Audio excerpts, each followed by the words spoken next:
새로 찾는 21세기 심리학. 이 심리학에 대한 강도, 단순한 심리학에 대한 강독이 아니라 내 마음을 찾고 내가 21세기 이 코로나19 바이러스 팬데믹 시대에서 어떻게 내가 제정신을 가지고 살아갈 수 있을까? 마치 자기 마음을 잃어버려 너무너무 힘들어하는 주위에 있는 사람들을 이해하고 이 땅에서 제대로 살 수 있을까? 혹시 조금이라도 이런 마음을 가지신 분이 있다면 새로 찾는 21세기 심리학 강도, 이 강좌에 여러분들이 참여함으로써 저와 함께 심리학의 역사, 심리 또는 마음이란 무엇인가에 대한 공부를 해나갈 때 여러분들이 스스로 독립된 존재로서 자기 마음의 주인이 될 수 있는 길을 여러분들이 찾을 수 있을 것입니다.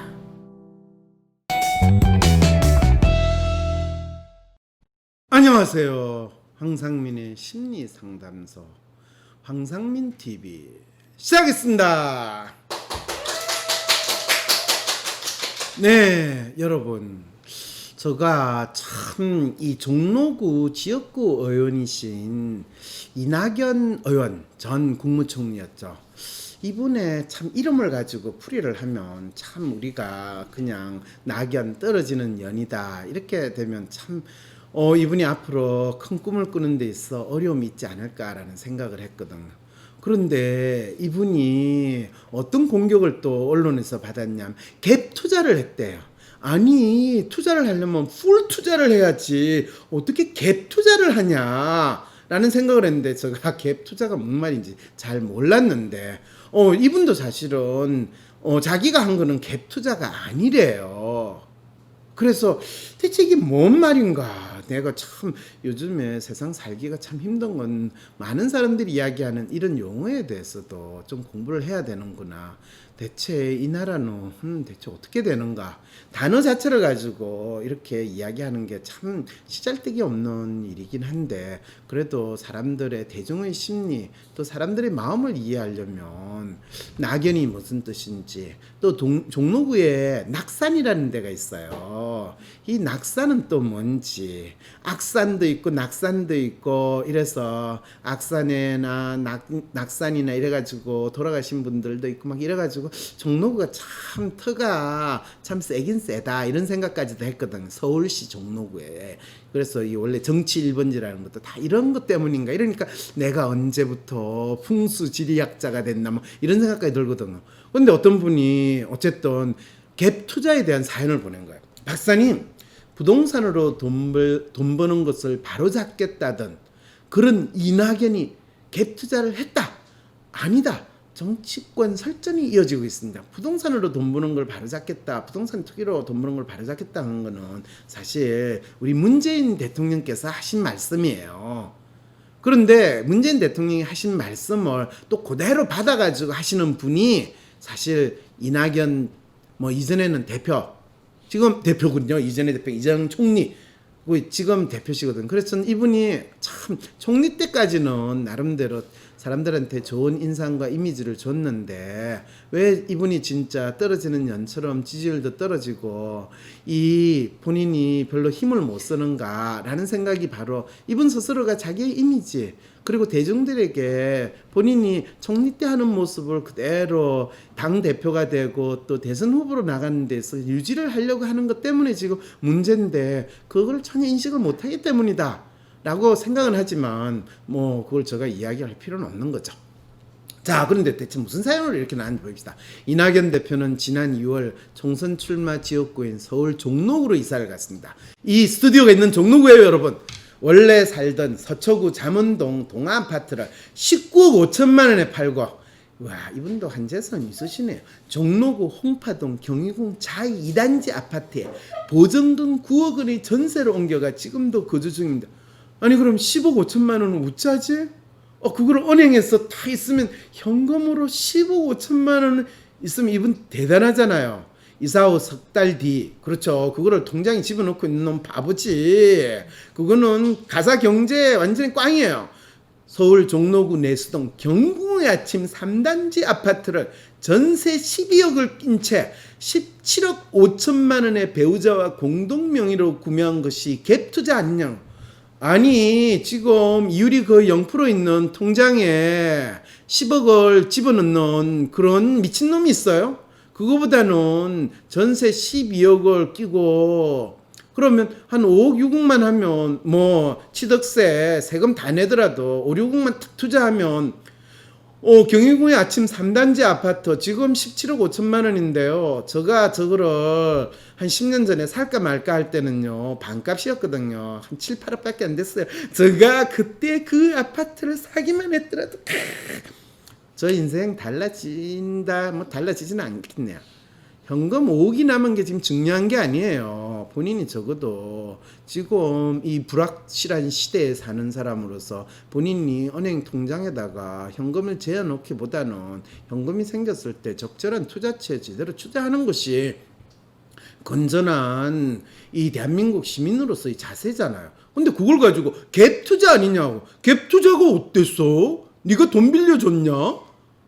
왜 이걸 가지고 난리를 쳐요? 그런데 난리를 치네요.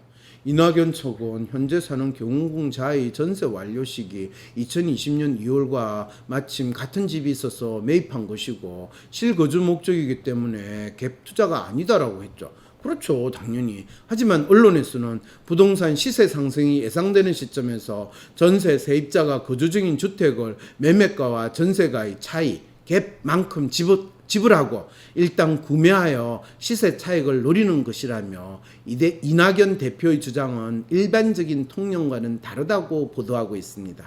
이것 때문에 옛날에 그런 거 있잖아요. 배꽃 배나무 아래서 갓끈을 그거 해라. 그러면 이게 무슨 말인지 사람들은 이 속담은 요즘에 오야 거기에서 뭐를 하지 마라. 신발끈을 같이 몰라. 이런 속담이 있어요. 까마귀 날자 떨어진다 이런 식의 속담들이 있는데 다른 사람한테 오해를 살 짓은 가능하면 하지 말고 공격의 빌미를 받지 않는 것이 공직자의 기본 태도이다. 이렇게 되면서 조심해서 살아라. 그렇지 않으면 온갖 트집을 잡아가지고 공격을 받을 거다. 이게 이제 옛날 공직에 있는 사람 그리고 아주 수신제가 치국 평천하 이거 주장하는 사람들이 항상 하는 이야기예요. 실제로는 옛날에는 그런 거 하더라도 입만큼 끝하면 그 자식 죽여버리거나 잘라버리면 됐지 굳이 신경 안 써도 되거든. 그런데 그래도 한 점 오차도 없이 한 점 흐트름도 없이 내가 순수 그 자체 순수 이슬 같은 마음으로 살겠다라고 주장을 하고 실제로는 포장이에요. 아니 어떻게 인간이 이슬같이 살아요. 우리 몸속에는 똥덩어리밖에 없는데 인간이 그래야 된다고 주장하고 특히 공직에 나서는 사람은 공직자들이 주로 해야 되는 거는 공공적인 업무에 종사하는 게 아니라 주로 민원, 청탁 이거를 들어주고 그거를 해줄 때 공직자로서의 존재감과 대한민국에서는 공직자로서 권력의 뿌듯함을 누리는 게 대한민국 공직자의 기본적인 존재 이유고 뿌듯함인데 무슨 청탁 금지 웃기고 앉았네 이런 상황이 되거든요.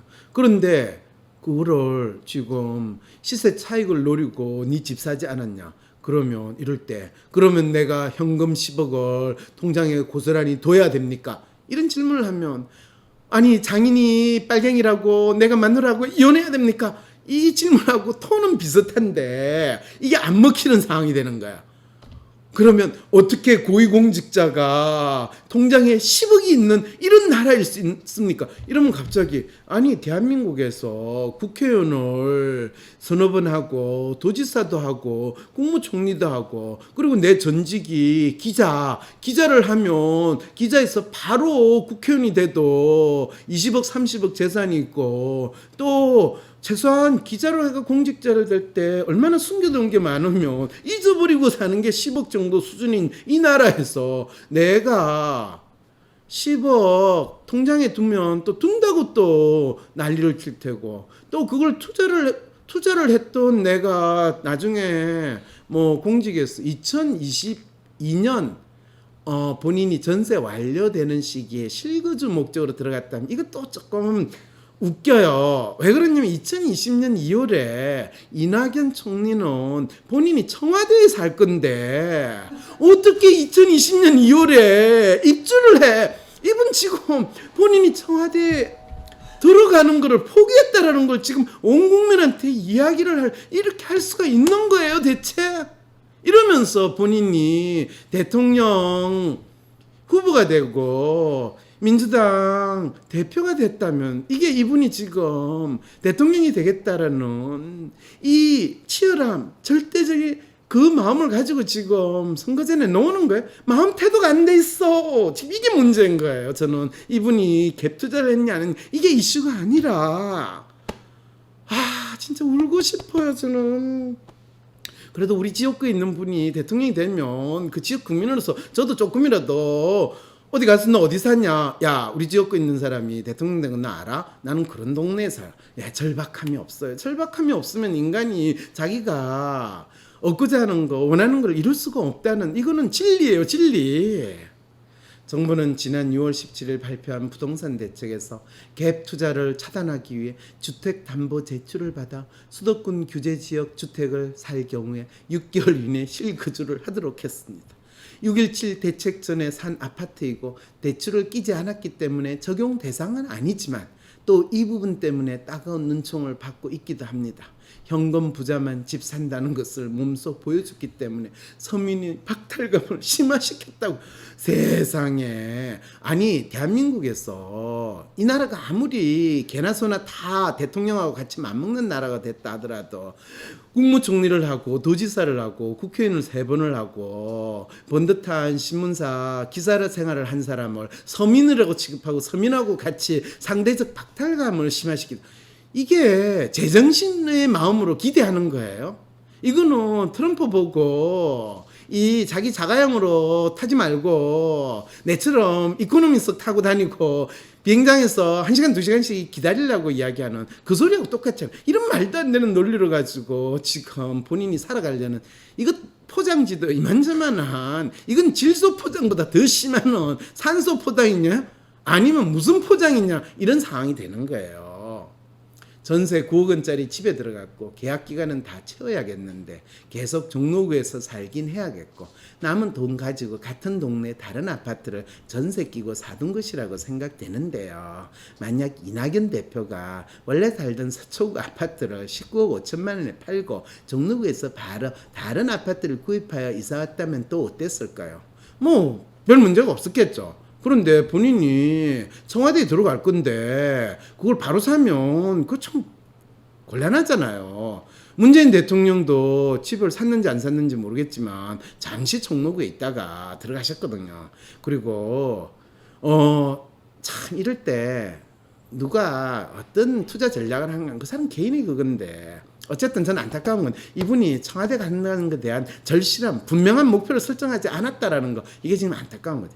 지난 6.17 대책 발표 이후 김현미 국토교통부 장관이 현금이 많은 사람들의 갭 투자가 근본적 문제라고 지적했고 바로 이게 이낙연 이 대표의 행위를 지적했네요. 김현미 씨가 이낙연 대표가 이런 행동을 할 걸 예측을 하고 잠재적인 대권 후보에서 지금 경쟁자라고 생각을 한다는 것도 우리가 유추를 해볼 수 있는 거죠. 여러 차례 본인이 사는 집 아니라면 파시라고 근거해왔다고 합니다. 정치권과 언론에서는 이낙연 대표의 아파트 매매가 이와 같은 방침에 맞지 않는다며 내로남불이라는 지적이 많습니다. 박사님, 여기서 진짜 문제는 무엇일까요? 제가 진짜 문제가 뭔지 알려줬죠. 이분은 지금 대통령이 되겠다고 나왔는데 그거에 대한 절실함, 진실함이 없어요. 갭 투자를 투기로 몰고 간 부동산 정책일까? 아니에요. 김현미 장관이 자기가 부동산 문제를 꽉 잡기만 하면 본인이 대통령 후보감으로 나설 수 있을 거라고 기대했는데 폭삭 망했죠. 그게 이제 1차적인 문제가 되고 이낙연 대표가 전세 끼고 아파트를 산 것이 문제일까요? 그거 아니에요. 대출 없이 아파트를 산 거 문제일까? 아니에요. 이낙연 대표가 어떻게 주택을 구매하고 거주했어야 여론에서 문제 삼지 않았을까요? 이거 주택 문제하고 아무 관계가 없다는 게 이제 여러분 아시겠죠? 끊이지 않는 부동산과 관련된 논란들 박사님의 통찰을 보여주세요. 이 끊이지 않는 부동산과 관련된 논란은 부동산 문제의 실제 문제가 무엇인지를 모르고 겉으로 보여지는 가짜 문제, 본인들이 막연히 믿고 싶은 헛개비를 잡는 듯하는 마음으로 이 부동산 문제를 해결하려고 하는 우리 김현미 장관과 그게 뭔지도 모르고 그냥 아무 생각 없이 따라가는 우리 문재인 대통령의 그 마음이 진정한 이 부동산 문제의 핵심이 되겠죠. 코로나로 인한 비대면 시대에서 상대방이 어떤 사람인지 알기가 더 어려워졌죠. 잘 모르는 사람과 온라인상에서 만나 함께 일을 하고 대화를 한다는 것이 막연하고 불안한 분들에게 직접 만나지 않아도 부딪히면서 함께 생활하지 않아도 다른 사람을 파악하고 이해할 수 있는 방법을 알려드리겠습니다. 한 사람의 성격 특성과 라이프 스타일까지 알려주는 마음의 MRI WPI 검사를 통해 비대면 시대에도 상대의 마음을 알 수 있는 비법을 WPI 상담 코칭 워크샵에서 배워보세요. 10월 17일에는 WPI 상담 코칭 워크샵에 참여하면 WPI를 실무 위주로 배우며 관계의 불안감을 해소하고 나의 특성에 맞게 전문성을 개발하는 방법을 배우실 수 있습니다.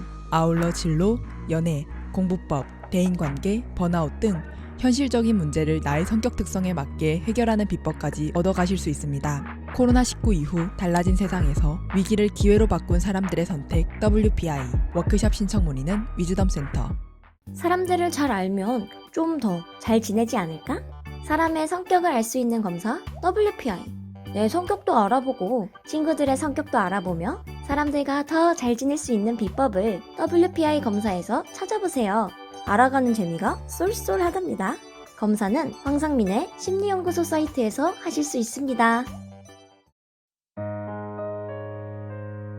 위즈덤 센터가 삶을 고민하는 많은 분들에게 사회적 기업 활동으로 무료 상담을 받을 수 있는 프로그램을 만들었습니다.